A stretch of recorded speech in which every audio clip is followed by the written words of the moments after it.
perlu berlapis. Tentang pasal berlapis, ngapa saya katakan tidak perlu berlapis? Soalnya kalau berlapis seolah-olah ya kesan orang itu mencari kesalahan dan orang ini harus terjaring gitu kan. Berarti kurang yakin dengan pasal ini. Pokoknya harus terjaring. Jadi kesannya di publik kan nggak bagus. Kalau memang sudah terjaring misalnya dengan pencemaran nama baik, dengan pelanggaran ITE ya sudah itu saja, dua itu saja, nggak usah diyontokan ini, yontokan ini, yontokan ini. Nah itulah orang menimbulkan kesannya seolah-olah itu kriminalisasi. Ya ngapain banyak-banyak? Kalau satu atau dua pasal sudah cukup, ya demikian yakin ya cukup. Nah kalau misalnya banyak sekali dibuat lapisan-lapisan, sehingga publik beranggapan wah ini pasal pokoknya harus terjaring gitu kan. Berarti Oke. menurut Pak Susno ada keraguan ataupun keterpaksaan ya untuk memberikan jeratan pasal berlapis ini, Pak? Bukan menurut saya, tapi saya katakan tidak perlu berlapis-lapis. Kalau satu pasal cukup, ngapain harus 10 atau 12 pasal gitu kan? Mencapek-capeki pemeriksaan. Karena itu nanti kalau pasal itu disusun adalah berdasarkan ancaman hukuman yang diambil adalah hukuman yang terberat gitu.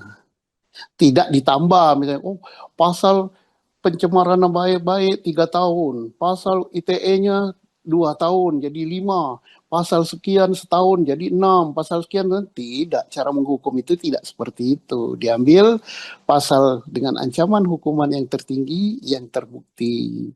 Jadi enak kan, masyarakat nilainya pun enak, oh polisi nggak mencari-cari tapi berdasarkan ini gitu. Nah, kalau itu kan kayak oh kalau lepas dari ini, lepas dari yang ini, yang ini. Nah, oke. Nah, kalau konsekuensinya sendiri bagaimana, Pak? Seperti misalkan konsekuensi hukum bagi tersangka ini karena dijerat pasal berlapis dan juga apakah bisa memperberat posisi mereka di persidangan nanti?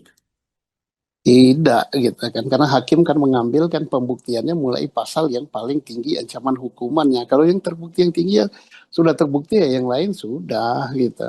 Satu.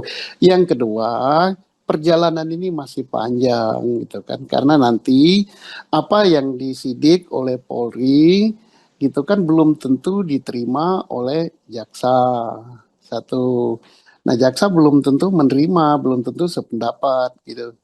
Tetapi kalau jaksa sependapat berarti jaksa dan Polri sudah satu arah gitu kan. Yang kedua, masih ada upaya hukum para tersangka yang ditetapkan itu untuk melakukan upaya apa namanya pra peradilan. Karena sekarang kan penentuan tersangka itu bisa dipra peradilankan ya.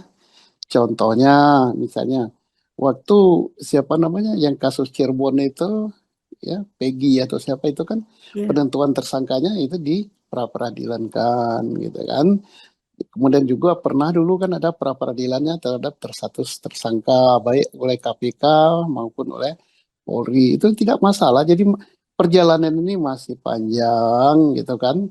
Dan mudah-mudahan aja hukum di negara kita ini betul-betul tegak, betul-betul adil, betul-betul bukan berdasarkan wah ini targeting atau pesanan. Dan saya yakin bahwa aparat kepolisian, aparat kejaksaan, dan pengadilan ini akan berlaku adil seadil. Download Tribun X sekarang, menghadirkan lokal menjadi Indonesia.